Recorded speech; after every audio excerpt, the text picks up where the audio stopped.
You're listening to My Grito Podcast Network, celebrating the culture of Chicanos and Latinos one story and voice at a time. Listen to more My Grito Podcast Network shows over at mygrito.net. Connect on social, on Instagram and Facebook at My Grito, the My Grito Podcast Network. The MindBuzz, now partnered with My Grito Industries.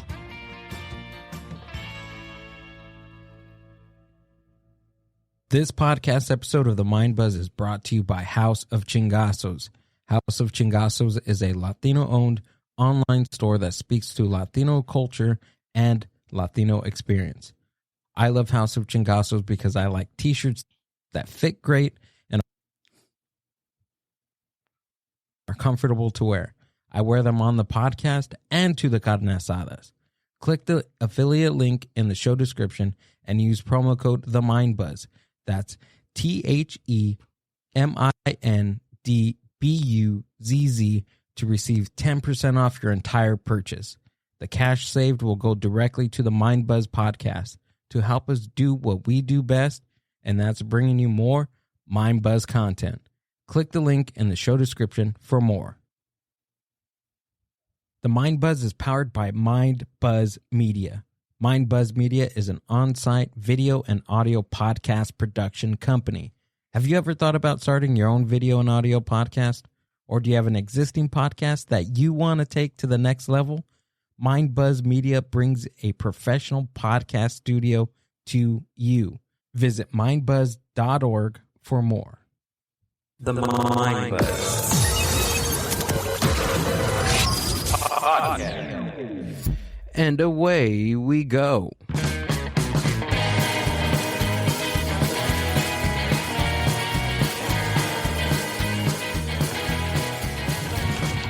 Boom! What is up, MindBuzz Universe? And we're back again for another podcast episode of the MindBuzz. My name is Gil, your host, and working the 2s and 3s behind the boards is the fantastic, all the way from Paramount, California, the Scorpio, the legend, the one and only Amber B. What is up? Thanks for being here. Wow, that was quite an introduction. I know. I thought I had to spice it up a little bit. Thanks, I appreciate it. What's going on? How are you? Good. Thanks for being here. I feel 100% now. Not like last time. I felt like dog shit. We were both, you were dog shit. I was the dried up piece of cat poo on the playground. Yeah, it was bad. We couldn't catch a break, but I felt great. I felt good. Yeah. I'm good. You're good. We're all feeling good here. We're back for another episode of the MindBuzz podcast. We just got done with a stacked weekend, both you and I. Friday night was the pilot episode of Delic Comedy, which is the open mic, showcase, and live podcast in the city of Paramount. It was amazing. It was awesome. All the comics were amazing. The two guest hosts, shout out to Johnny C from the West Coast PopLock podcast. Thank you, buddy, for coming out and doing the podcast with me. And then also the IE legend, the Inland Empire legend, Johnny Gold, was on fire that night, and it was great. And I just want to thank everybody that came together to do this podcast live in front of a studio audience. It was great. It was awesome. And Ricky, thank you for helping me out and being part of it. And then, of course, Jay, he's going to smack me around if I don't thank him. So thank you, Jay, for your help, too, on the Thursday night before. It was such a great event. I'm really, really proud of you. I know how much effort and work and sweat and tears it took to do that. And I know people see it and they probably think like, oh, that's cool. But, that's it. Hey, really... if I get a 1, hey, that's cool. It's cool with me. I like that. No, but people don't see the amount of time and effort that it takes to put any production together. Nonetheless, something that's live, something that's recorded both audio and visually, and you did it all. I can't Appreciate take it. any credit this time because I Thank didn't do you. anything. So I know. congratulations. I wanted you behind the board at some point, but I know, but we both you allowed couldn't me to. be. Yeah, we couldn't. We both couldn't be behind the camera because it was a lot to do a live podcast in front of an audience. Is awesome. Like it's a whole new different type of stress level, and you have to perform, be able to perform and entertain for the most part, right? So it was cool. And then also shout out to Héroes del Sol for being the house band. You guys did an awesome job. We had about a 20-minute rehearsal for a 2-hour show, and you guys nailed it. It was awesome. Everybody did their part, and it wasn't just me. It took a group of us to produce something.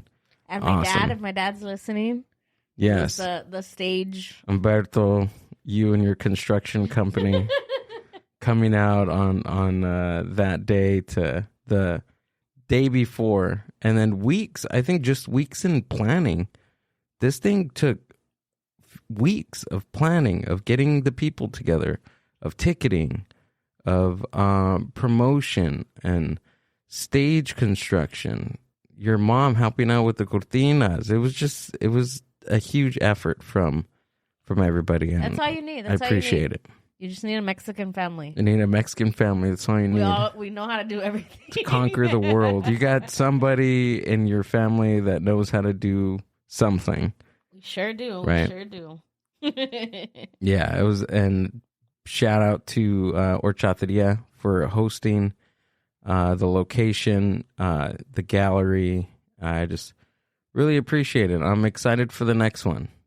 Woo. Yes. So clips will be going out for the next couple of weeks. I have it scheduled to premiere on YouTube. So go to it's going to be hosted on the MindBuzz Media channel. So go to MindBuzz Media on YouTube and click the reminder button for March 12th. So that's Tuesday, March 12th at 6 p.m. We are going to premiere Delic Comedy. Ooh. There you go. That's it. Yeah. Anything else? No? Oh, we got to see and play with dogs on Sunday. Oh, yeah. That was a serotonin boost. Yeah. It was a serotonin boost we needed for the crazy Friday and Saturday that we had. Yeah. But much needed serotonin boost. We got to have animals running around in the gallery. It was awesome. It was great. It was a good time.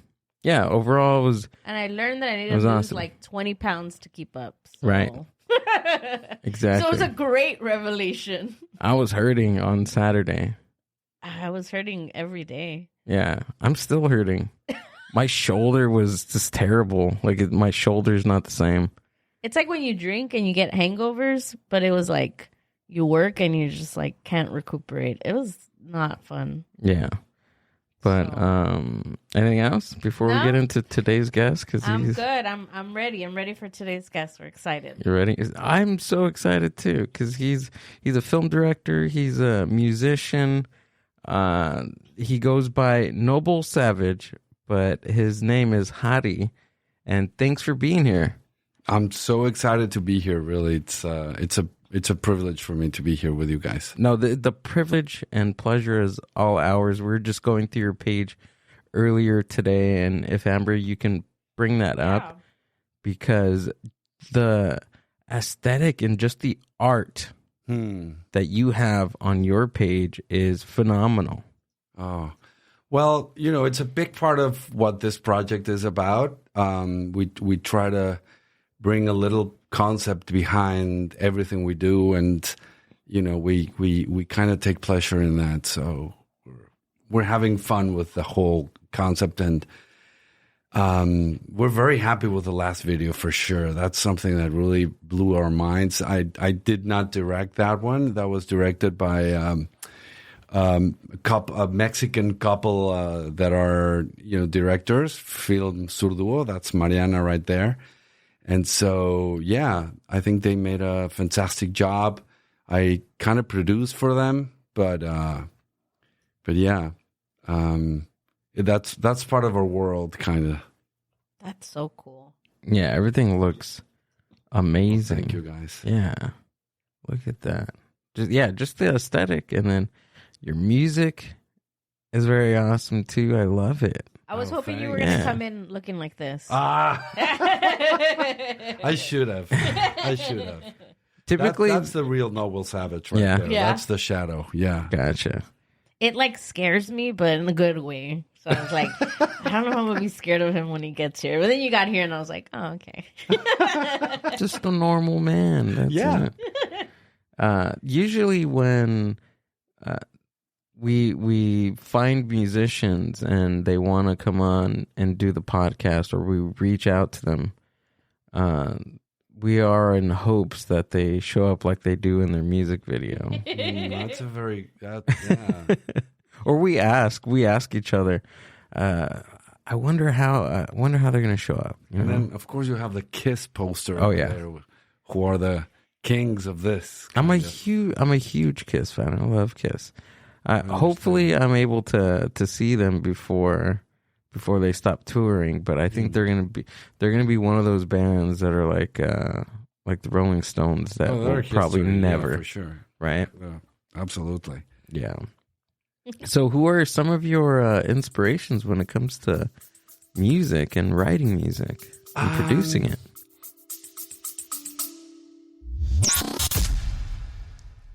The MindBuzz is powered by MindBuzz Media.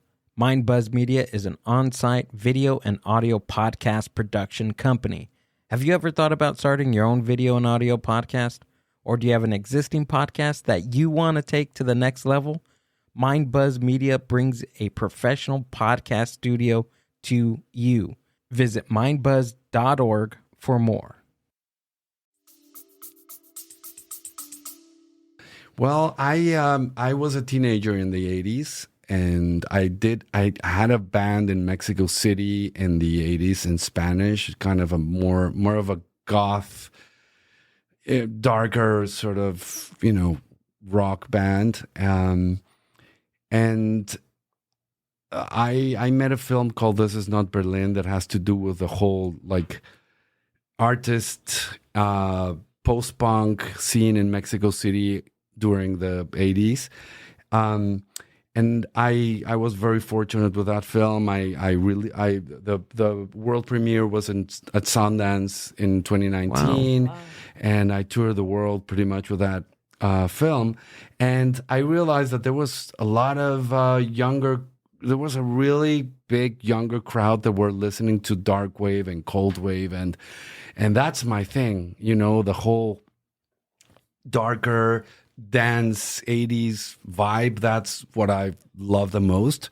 And so I realized that I had to start making music again, and that was my thing, and that I went back to the studio. The Polycom brothers, who usually play with me, are the producers of this project, and we started playing around with sounds. I wanted kind of like a weird mixture of a very sort of dark wave, as I said, dance 80s music with kind of a disco thing, more of a Bronsky beat kind of vibe. So we started playing with things that had to do with those two worlds, and this is what we found, kind of. So is this the film? That's the here? film. Yeah. Wow. This Is Not Berlin. This is not Berlin. And This Is Not Berlin because it was Mexico City. That's like the joke behind it, because there was a very small underground scene. Not a lot of people know that Mexico City, Mexico as a country was going through a dictatorship in a very Mexican way, because to the outside world, it was like, oh, we're this democracy and we welcome the left-wing people that are coming from Argentina and Chile and other countries. But the truth is that it was a dictatorship and they were killing their own sort of communists and in their own way. And we didn't have rock. It was forbidden. Really? Yeah, younger crowds could not gather, only for soccer games. So there was a small community doing art and doing music and in a very underground world. And that's what the film's about, that community, the LGBTQ community doing art in the 80s in a very small venue that was completely out of the radar for most people. So this came out in 2019. Yeah. Was it set in 2019 or was It's it set in the 80s in Oh, Mexico it's set in the City. 80s. Yeah. So this is not Berlin, meaning it's It's all tying happening to in Mexico City, but right. we were kind of emulating what was going on in Berlin and New York City, and Gotcha. we were like, but we're in Mexico, Wow. we have to. Now, of course, Mexico City it's Berlin, but it wasn't. Yeah. It wasn't in those times. We really couldn't do anything. What was So it like as an artist? It was funny because Yeah. it was very cool because it was a super small community, if you will. So you knew a lot of people. We sort of all appeared in the. I don't even know how we made it through. Like, there's gonna be a exhibit with a band playing in downtown in an abandoned building. So I guess we called each other by phone because there was no social media or cell phones. So. It just happened, and we were there, and most of the same people were in the same parties and the same exhibits, and really the younger crowd didn't have a place to do music or exhibit their work as an artist. So this was all happening in parties and, underground exhibits, and it was, I guess, very cool. It was like a very tiny New York City, if you will. A tiny New York City. Yeah. Or as the Spanish said, because I released the film in Spain, and then we had a theatrical release in the U.S. as well.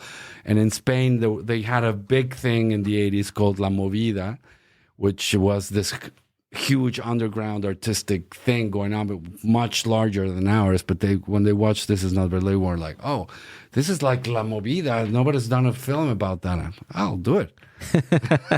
You know what, like you're talking about kind of like a small scene and things like that. Like for me, what I keep like, I guess, finding out, because my father's from Sinaloa, so Sinaloa, in that region, it's mostly banda norteño.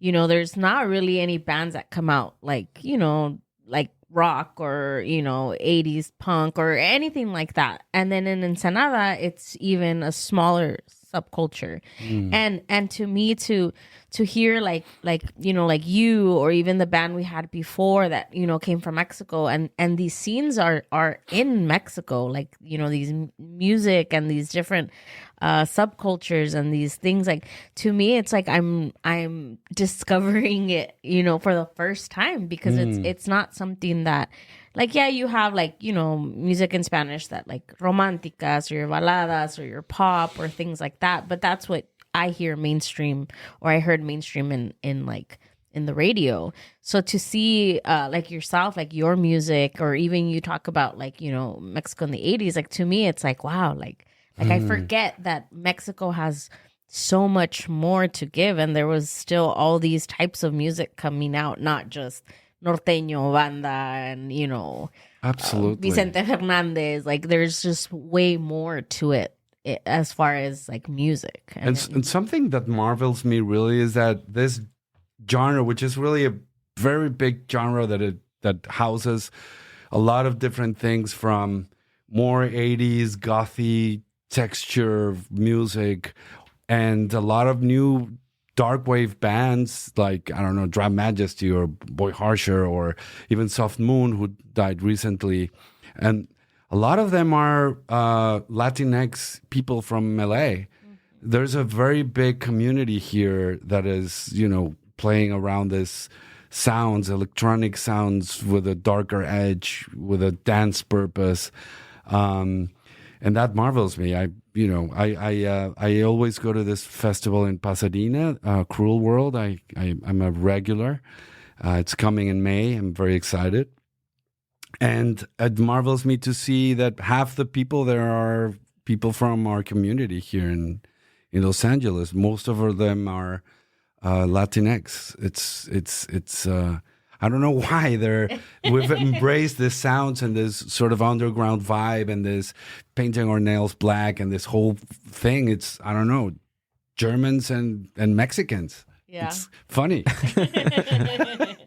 It's really cool though. It's very cool. Two of the greatest drinkers in the world come together for music. Yeah. So that's a very good point.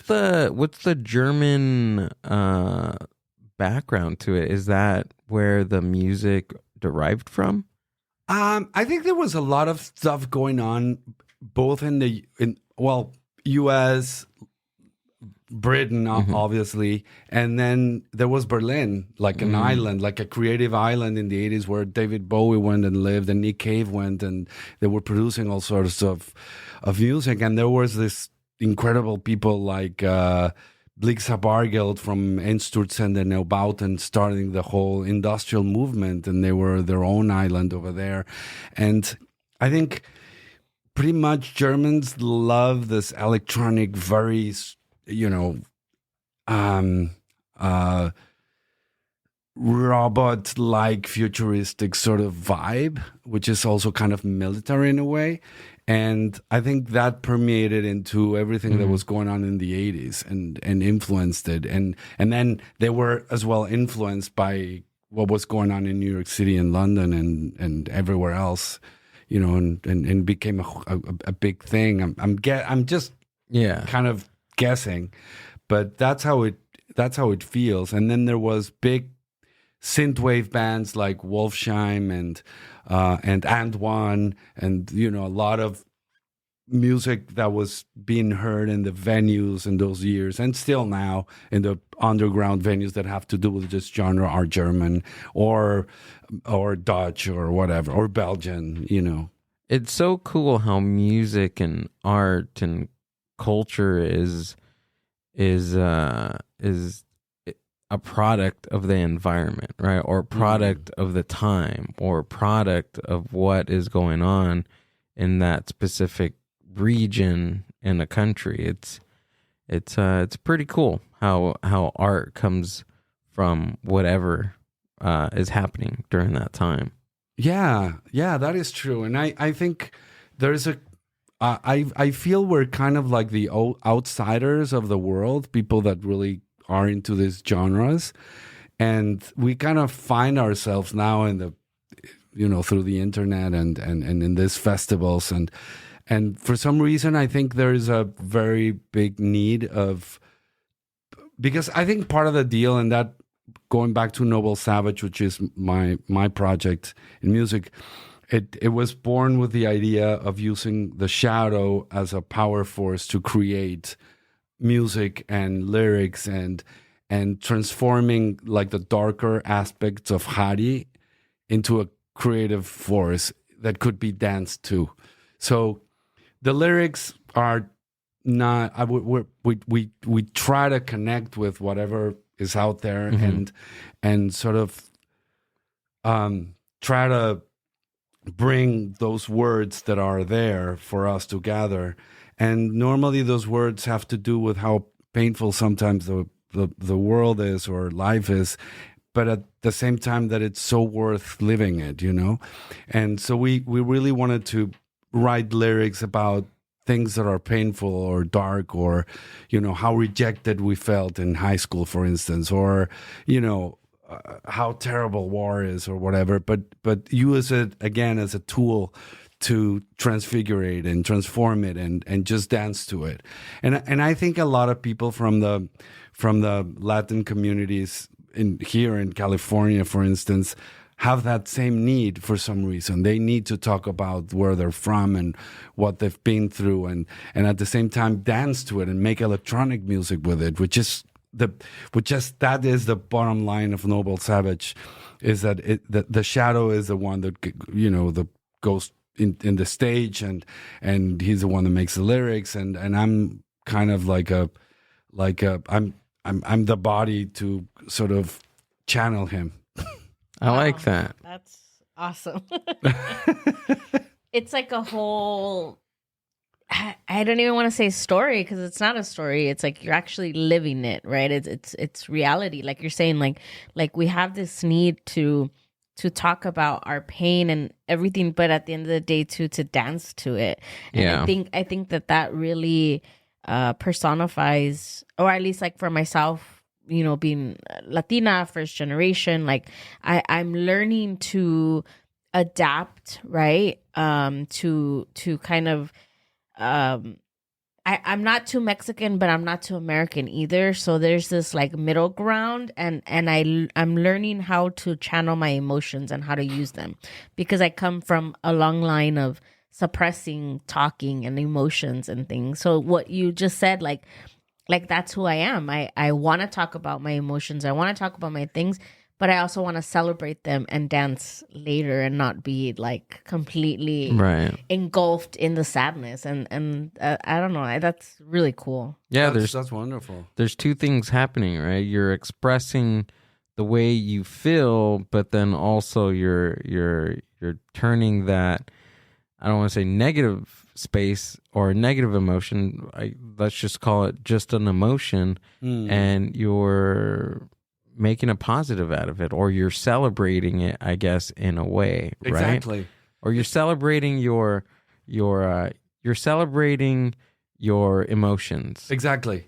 We kind of are trying to invent a verb that's Junging because of Jung, the psychoanalyst that talks about the shadow in terms of using the darker aspects that we all have them. Like, where is this jealousy coming from? Where is this rage coming from? You know, and that's my how do you say materia prima? My Like your first. yeah, that's where everything's coming from for me, like creatively, like for not only for music but also for film. And music is so direct, really. Like the shadow needs to express this, and then like the as you origin. were saying, yeah, exactly. And then you just transform it into a into something creative, and you end up dancing away your fear or your envy or your rage. And I think a lot of us have reasons to be angry, and we have to do something with that energy. It's a strong energy. It's so powerful, and in a way I feel that we kind of need to embrace that, because that's what makes us who we are. That pain, that trauma, the most of those traumas were inflicted when we were very young.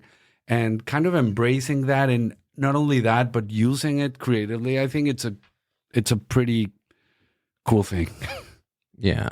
It really is. Like, how did you find out that? Like, when did you realize that having an emotion and turning it into something like art? Do you remember the first time where you're like, oh, I'm feeling this, and maybe if I do this, it helps me express the way I feel? Do you remember that?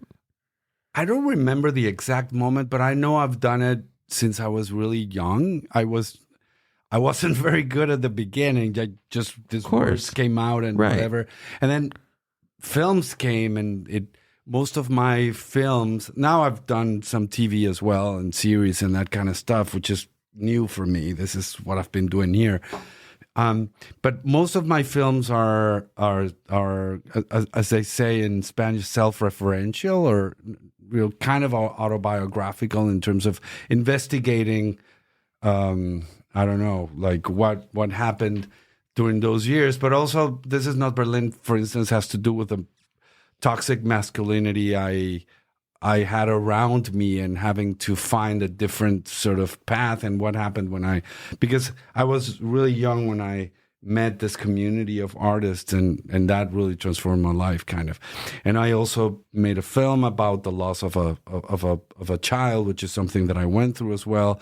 So it's kind of there. So it was just very logical to move in this direction with and I feel that the music we're making, and what happens on stage allows us to be a little bit more theatrical. I remember that story. There's a very good documentary about Bob Dylan. I don't know where, probably everywhere in the streaming, and I just found that it's so. I mean, he was saying that, and this is a tour he made painting his face white, and so. Some people were talking about buto and this Japanese traditional dance in which the artists paint themselves, and then that's part of the ritual into becoming a different persona. But someone confessed, it was really Kiss. He went to a Kiss show, and he loved the what they did with the makeup. Bob Dylan? Yeah.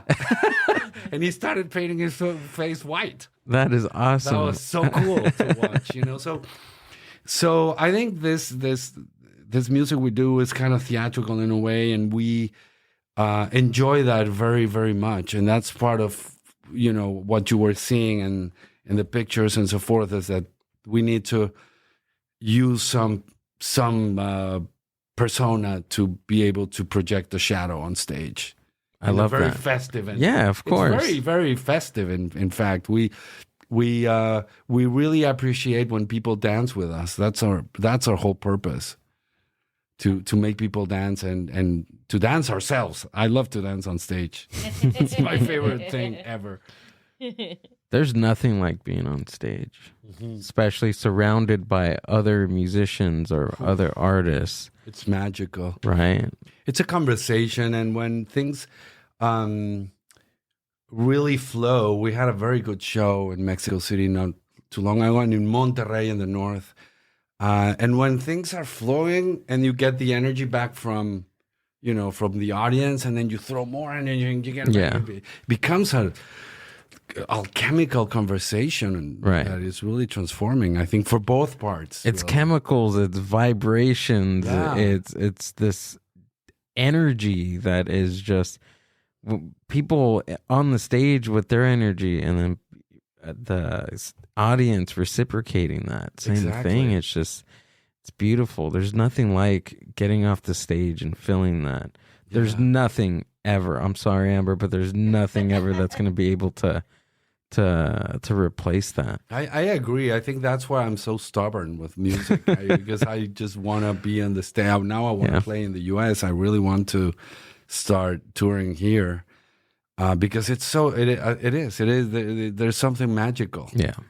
To it. All the hard work and all the practicing and the writing, and it makes everything just so worthwhile. Yeah. I don't know. That That instant. sounds like anxiety to me.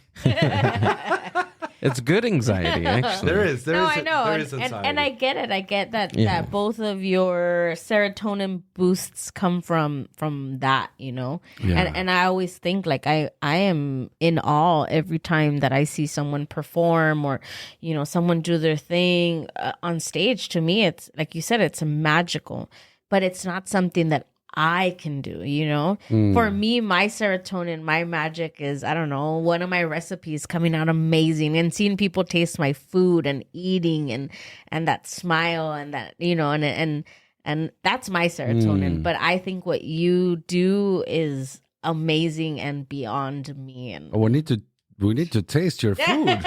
Oh yeah.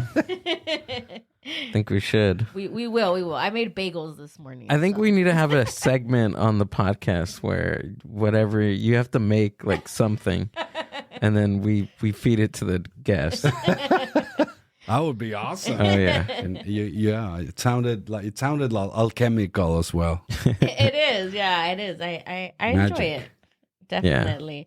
But I mean, back to you. Did you come from a family of artists, or are you the first in your family? No, we're not. I mean, my grandmother's mom was a pianist during the revolution in Mexico, and there was this legends of that she was kind of traveling with her piano in the midst of all these battles.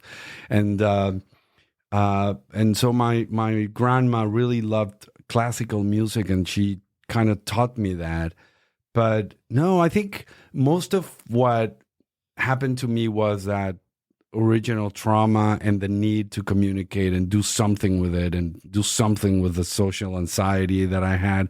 I needed to communicate some other way because I couldn't communicate in the natural, having a lot of friends, high school, that kind of thing was not something that I had, you know.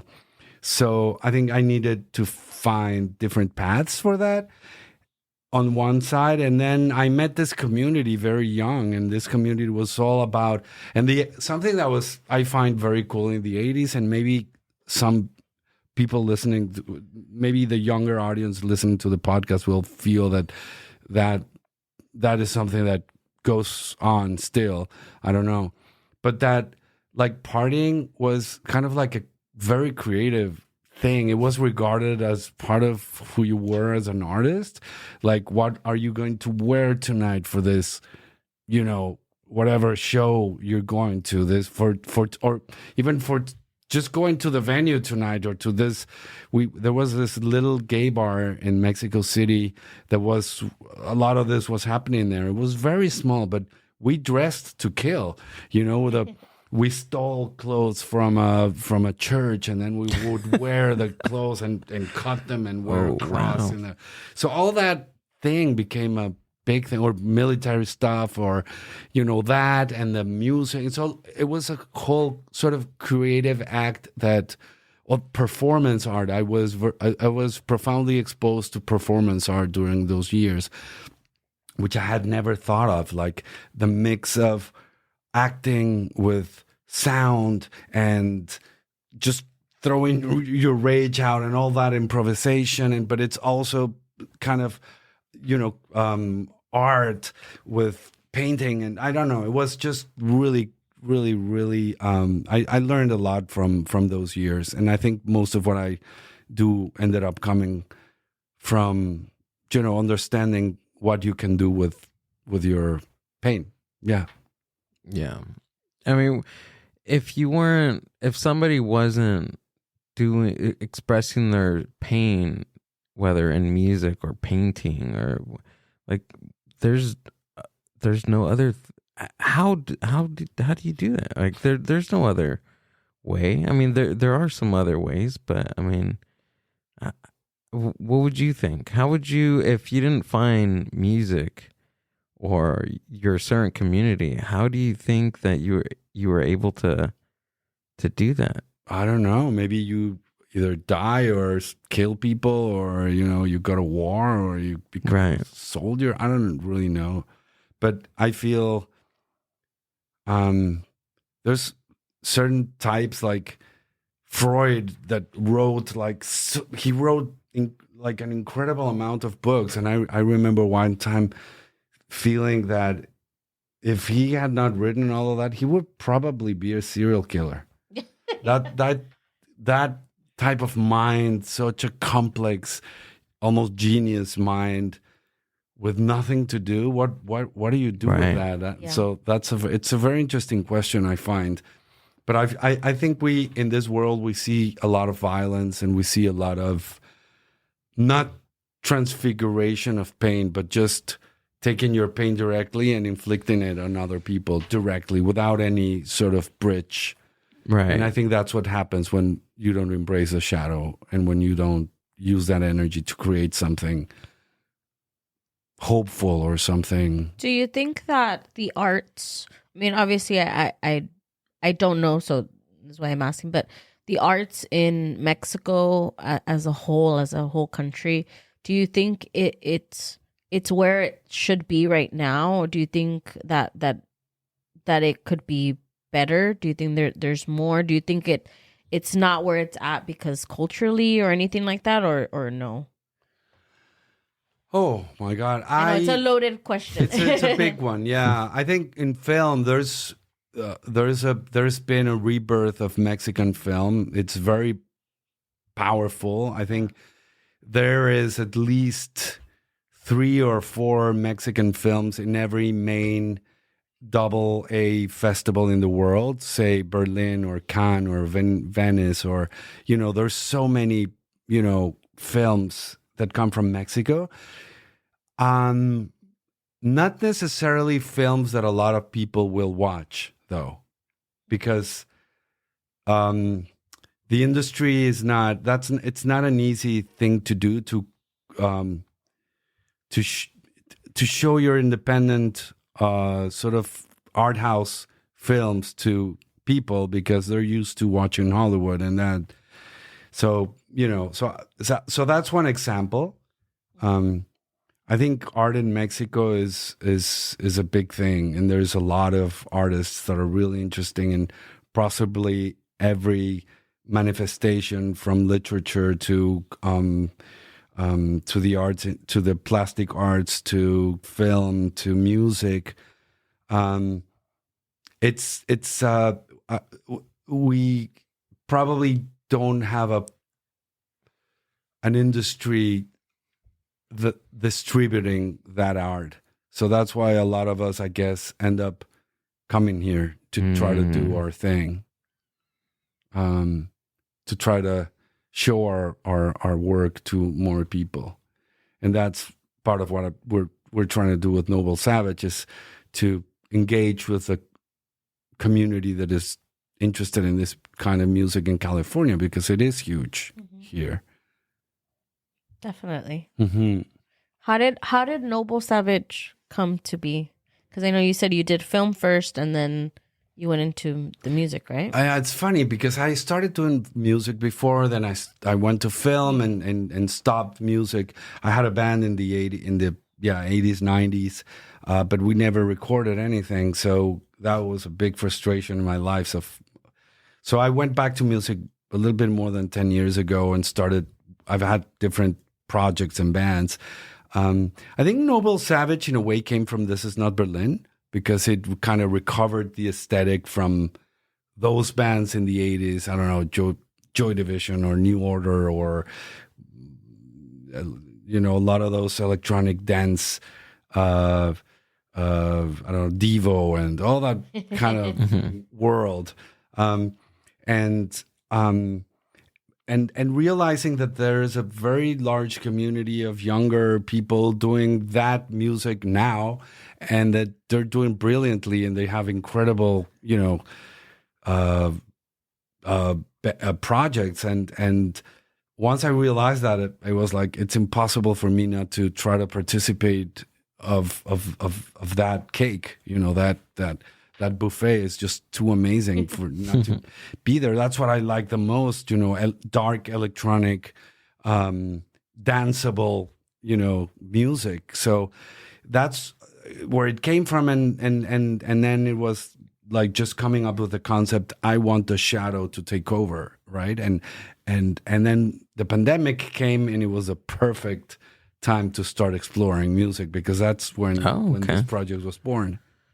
I like how a lot of projects came out from the pandemic. Yes, of course. Yes, yeah. I understand during the pandemic there was a lot going on in the world, a lot, right? But that allowed some time for people to actually tap in to what they are passionate about, or it gave them the time to tap into do something that they have always wanted to do, but just never had the capability or ability or the time to do it. Absolutely. And I think we could go back to your question as of what would you do if you didn't do this? Right. And I think there was a lot of divorces. There was people drinking alcohol like crazy, or some people started doing music just because they needed to do something with that energy, or perhaps the dragon would eat them alive. Yeah.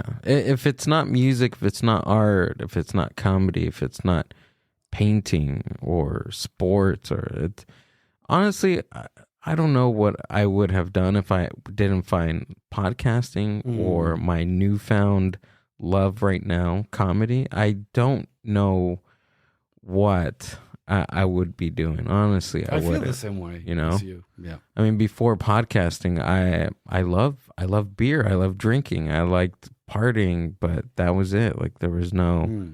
I was in a band and then partying after. No, it was just going to the bar and hanging out, and that's it. It's terrible. I went through rehab twice, so I totally know. Yeah. what you do when you're not being Exactly. creative. Yeah. I think there's something I think it's just something with the human brain. If we're not being creative, there's just something that happens with that energy. Yeah. You know, like, I well, where does it totally go? Yeah. Right? Yeah. What happens?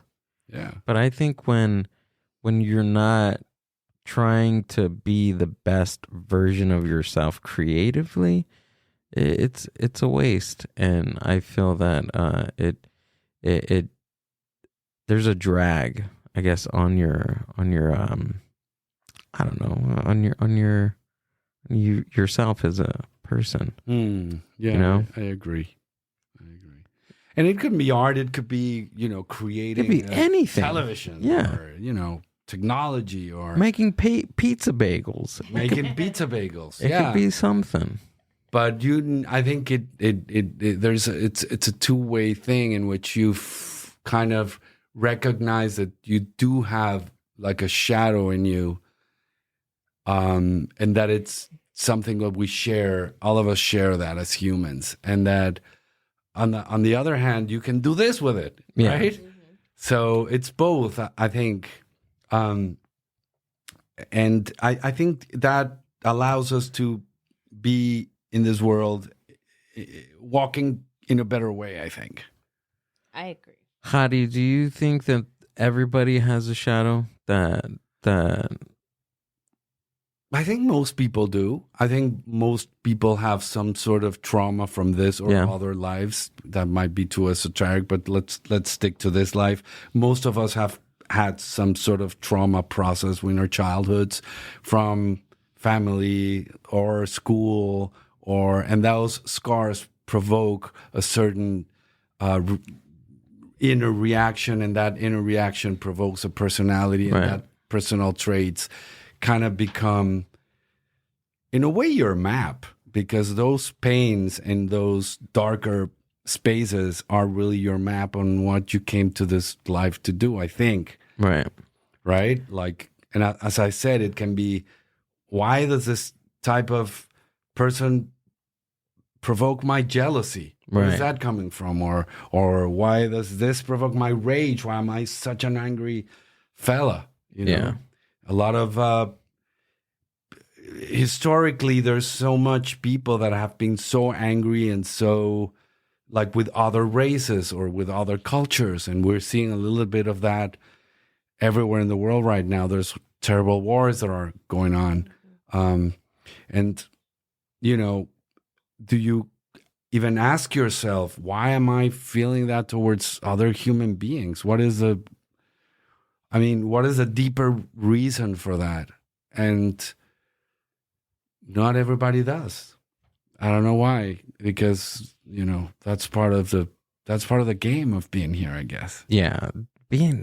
Life is just, it's beautiful, but it's also it's hard. Like, It at the is. same time, it's being a human being. It's not easy, especially, in certain societies, it's not easy. Yeah. And I think as humans, we're born out of trauma, because if you really think about it, being born is it's very traumatic. Yes. When you're born, what are you doing? You're screaming at the top of your lungs. Yeah. What does it Right? mean even to What the be heck? here, right? Yeah, what am I doing? What is going on? Why is this doctor holding me by my ankles upside down, screaming, trying to wake me up? What is this? Like a maraca. I was sleeping, and you guys just brought me out in these bright Yeah. light. Like, come Sleeping, on. this watery, warm Yes. kind of. Yeah, Right. for sure. So that's what Noble Savage is all about. It could be just making the music and trying to dance, but it's also the other part. We are trying to make meaningful music in our own way. There might be, hopefully there's people out there who will connect with that and this weird way of doing lyrics and this, but at the same time wanting to, dance and use electronic music to talk about these things in a different, which the latest single now, which is the latest single we just released very recently, has to do with how do you lose the present moment? Is the present moment is now the only real opportunity we have to sort of a joyful experience or an experience of joy? And what happens with memory, for instance? In that particular song, there's this image that the narrator, let's say, or the character in the song, has a memory of this very toxic relationship, which at the same time is a very sort of attractive thing, because that kind of dark relationships or toxic relationships sometimes are the most passionate ones. So he gets thrown into the past, into this thing he had with a different person, and then suddenly he's not in the now, or she's not in the now again. You know, it's just collapsed by a film going on in the mind. Wow. So that's what that single is about.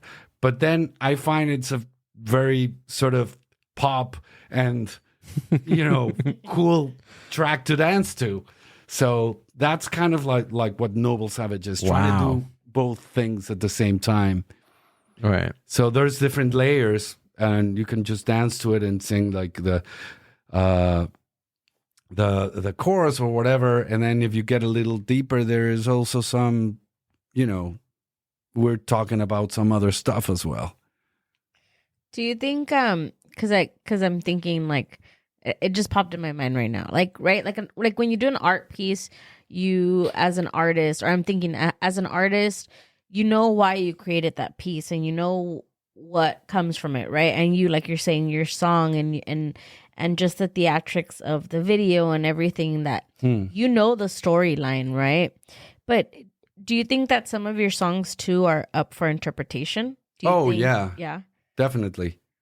Yeah, I think that's what I've sort of. That's what, for me, that's the sense I make of that particular song now, for instance.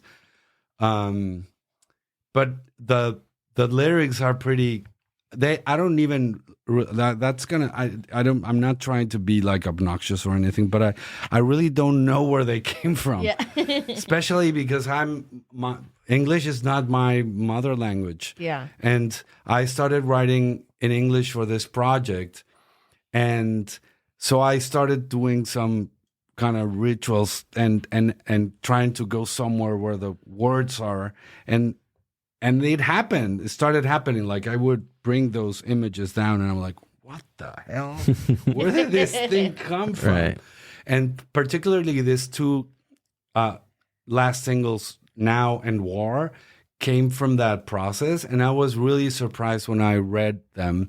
Like, wow, really? This came from somewhere else. I could not have written this in my regular mind. And I'm not doing drugs. I mean, I think for me, at least, sobriety is a new high. But it happened, and it was very cool. So what I'm trying to say is that there are pretty abstract, or there's some images that are there from these places, and that could be interpreted in, I think, many different ways. You know what I think is awesome is like music videos and just the imagery that a person pulls out of their head and makes it on film or makes it on a video. That's wild, because you're sharing to the audience of the inner workings of somebody's mind or their imagination. Yeah, that's super cool. That is very super cool to me. Interesting, right? Like you're with an art, you're giving the audience a piece of you, if you will. You know what I mean? Yeah. And I also feel that, for instance, this video that was made by other artists, the Film Surduo, they call themselves. They're very, very, very cool young artists, and I think in a way this is an interpretation they're making of something that already exists, and that interpretation becomes a different piece altogether, which is pretty cool, I think. Yeah. I mean, and they brought some references by other artists as well. They brought Marina Abramovic and Magritte and other like artists over there. And we took some of those references and used them in the video in a different way. And again, it's just like putting all of that into a melting pot and sort of melting all the ingredients, and enough of you come with a new different thing, which is very, very cool. Can we see a piece of? Oh, of course, please. Yeah. It's all ours. Why isn't it? You have to press the half circle thing. Yeah. So you're watching it, right? I think it played on its own. Oh, while we were okay. talking.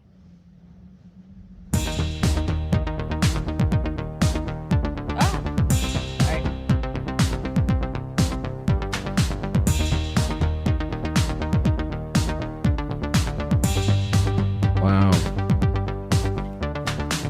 The white smoke of your cigarette came back from distant lands.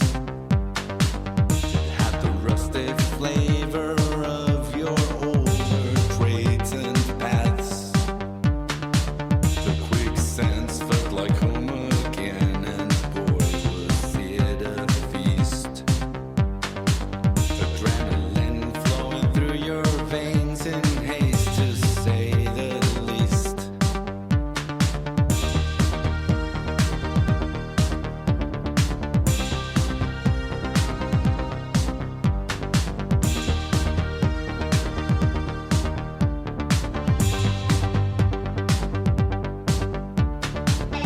Are these dead flowers?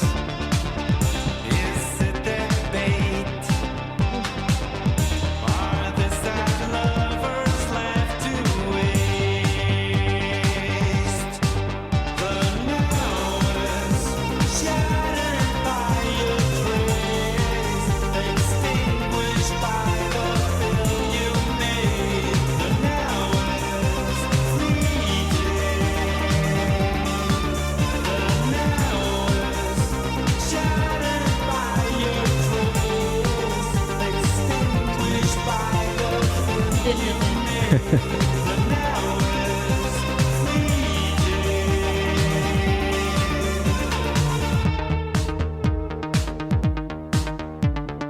Wow. That's amazing. Thank you.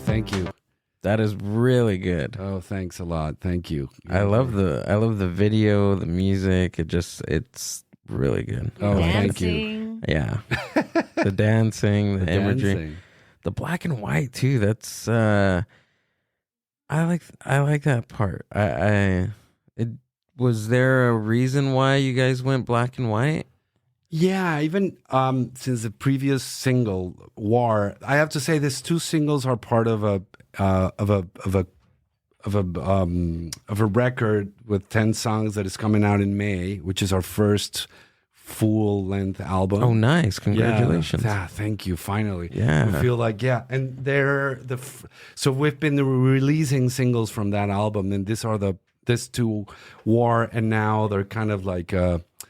In a way, they're like black and white twins. There's like the light and the darker side of them. So it just made total sense to start making things in black and white because of that reason, and also because it's just I find it to be very cinematic, and I really like it. So I think we might continue to do some more videos in black and white for this album, because it's making sense, and we're finding very, very cool stuff. Like, if I'm fortunate enough, then Film Tour Duo will continue to make some of the videos, or maybe we'll find an artist here in LA, which would be very, very cool for the project as well. It's very funny, this project, and that's part of why English became its main language, although the album has 3 songs in Spanish. It's because we, after I released this film, This Is Not Berlin, at Sundance, and it became really obvious that I had to come to LA and experiment this and see if there was something for me here as an artist. And it's been almost 5 years now. So, but I haven't played here still. I played at my brother lives in Oakland, so we played in Berkeley. In a punk, very historical punk venue over there. It was pretty cool, but I mean, I'm dying to play in LA. I'm dying to kind of start building a community around this music here in LA, and so we'll see how that goes. I don't know if I answered any question. I think I got lost. And how long have you been in Los Angeles? 4 years and a half, I think. Oh, okay. Yeah. Gotcha. Yeah. How's the community? It's have you tapped into the community with this genre of music? I mean I tend to go to the shows and enjoy the music, and there's a very big festival from the Pasadena Festival. Yeah, what is it called again? Cruel World. Cruel World. I feel like I've heard that. I've probably seen it all over social media. Last year, Siouxsie and the Banshees was here. Siouxsie played Iggy Pop, and a lot of the Boy Harsher, which is a younger project that is Ricky, who's now going to be playing in Mexico, and we're trying to sort of squish into her. We'll see if it... but other than that, not really. We're trying to find now. I have a new manager. He's Mexican. We're trying to start a conversation with Mexican bands that belong to this genre and bring them to play here. So we will be playing at, Californian venues with Mexican dark wave bands. My God, that'd be so cool. I'm pretty sure there's a community for that. For sure, right? Yeah, there's a lot. Yeah, doing like a festival like that, but just for the Latinos, the Latinx community of Mexican dark wave. And as I said, there's a lot of musicians from that community that are making this type of music, and it's kind of like a big grandma genre that has all these different daughters and like punk, like any other type of genre of music, like punk rock. There's so many different punk rock genres of punk rock. Exactly. Like in Cruel World, you'll listen to real goth and to Devo and to like Blondie, but also like Black Marble. Oh, there's a lot of, we all belong to the same sort of box, I think. Right, and they're just like these branches that just branch out to different types. And this is a branch that has to do with synthwave and dark wave, post-punk music. I think what we're doing. I love it. And you said you had 3 songs that are in Spanish? Yes. They're not in our media, in our social media. No. They're not in Spotify because they're new.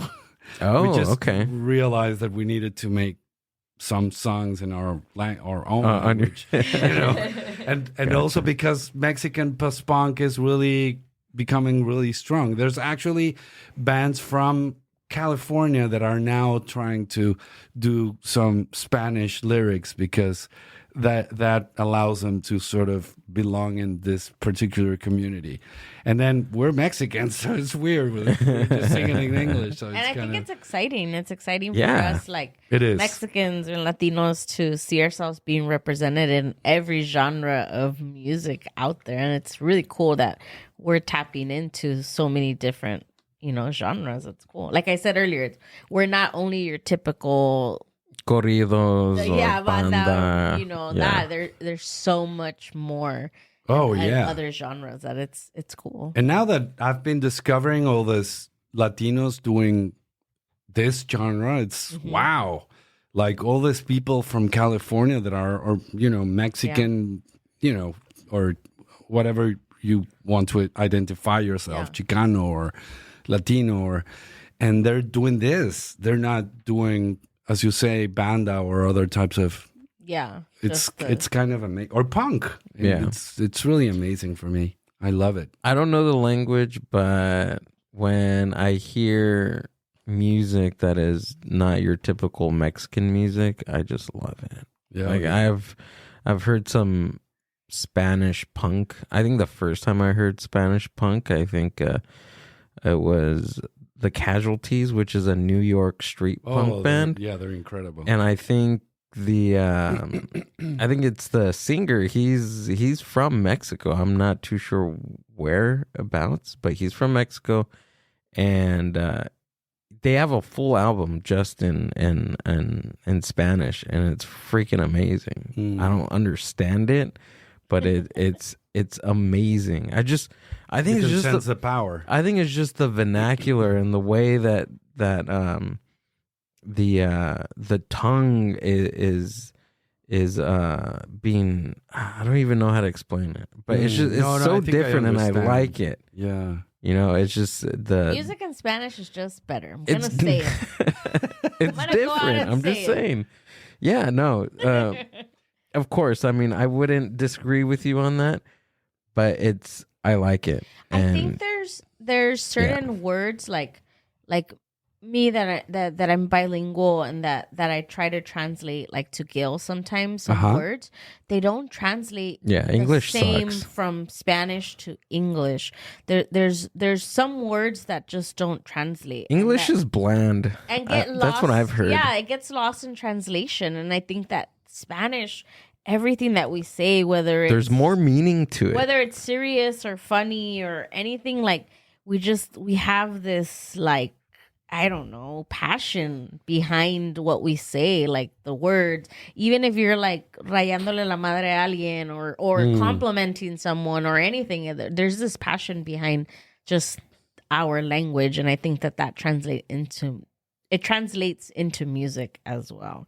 But maybe I'm just being biased. I feel it's that every language has its own like vibe and energy and its own thing, and reflects like the history of the language and how it's moved along the world, and English is incredible as well. It's been for me a whole voyage of discovery to be writing these lyrics in English. It's been really something important and transcendental. But now it's very funny that there's a lot of Russian bands, post-punk bands in Russian. I don't understand anything. Right. And I feel most people that follow them don't understand, what they're saying. There's a very famous Turkish band and the Greek band. And so I think post-punk is now kind of uniting all the outsiders in the world. And a lot of them are playing in their own languages, and nobody's really giving a fuck, right? Just there. I think music is the unity of 100%. we have, because even we went to Japan last year, and, cool. we like psychobilly and like rockabilly music. And we were able to catch bands, and we didn't know what they were saying. I didn't know, but we didn't care. It was the music, the fashion, the everything, and it felt like if we were here at home. Oh, and the Japanese have that thing of recovering the essence of the genres, and they impersonate them. They're incredible. Oh yeah, the DJs that were at that show were spinning all rockabilly English vinyl.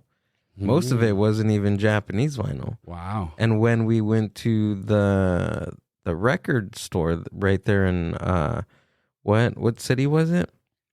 In it was Okinawa. Okinawa, we went, and we were looking for Japanese records to bring home. We couldn't find anything. Everything was in English. Oh, really? Yeah, they love English psychobilly. They love English rock and roll. Yeah.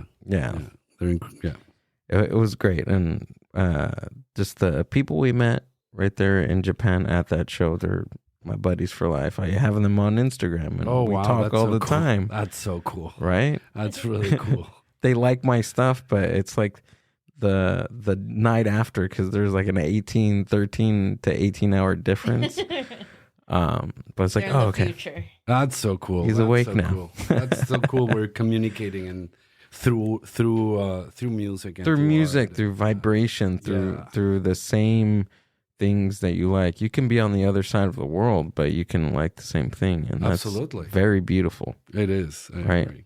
Music, totally agree. Music brings us together, right? Yeah. Oh, yes. Thanks for being here. I really appreciate it. Hadi. Thank you, guys. It's really my first interview in English. Really? For Noble Savage. Oh my God. Okay. Not me as an artist, but for music and for Noble Savage, it is the first time. I'm very grateful. As we say in Mexico, con esta me persino, and hopefully this will open doors for this project, and it was a pleasure talking with both of you. Thank you. Thank you. Absolutely. Hadi-sama. It was our pleasure. Can you give us, where can we find you? And if you have anything coming up, please go ahead and share. Yeah, well, you can find us as Noble Savage Band everywhere. There's our Instagram, and we're in Spotify. We have a Facebook page as well. So, and yeah, we're going to be playing in Mexico City next 2 weeks, which is maybe not, but soon we'll play here. More to come. We're going to make it happen. It's Yeah, gonna we got to happen. make it happen. We got to do something about it. Thank you so much, guys. We've been wanting to go to Mexico City. It so was maybe we'll catch lovely. you in Mexico City. Yeah. There we go. Gives us another reason There you go. to go to Mexico City. Yeah, lots of very good music coming from Mexico these days as well. Yeah. Yeah, Absolutely. in every genre. We got to check it out, Amber. We will. Absolutely. And thank you so much for having me here. It was a pleasure. Really. Appreciate it. I love talking to you. Absolutely. We gotta do this again. Let's do it again. Maybe we can talk about some more on your film projects. Absolutely, yeah. You're an array of different things. Yeah. Hadi. It's the need. Yeah. It's the need. Amber, do we have anything coming up in the next week? We don't. We're taking a little break, but life break. we're gonna be still doing podcasts. We got 2 scheduled next week. Yep. We got 2 scheduled next week. And then March is there's a lot of things going on in March. Yes. So keep an eye out. So stick around and we'll get you on the next one. MindBuzz.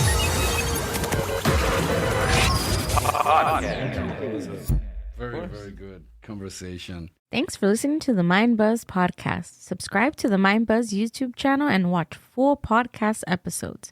Keep up with the hosts, guests, and upcoming events by following the MindBuzz on Instagram @the MindBuzz. See you on the next one.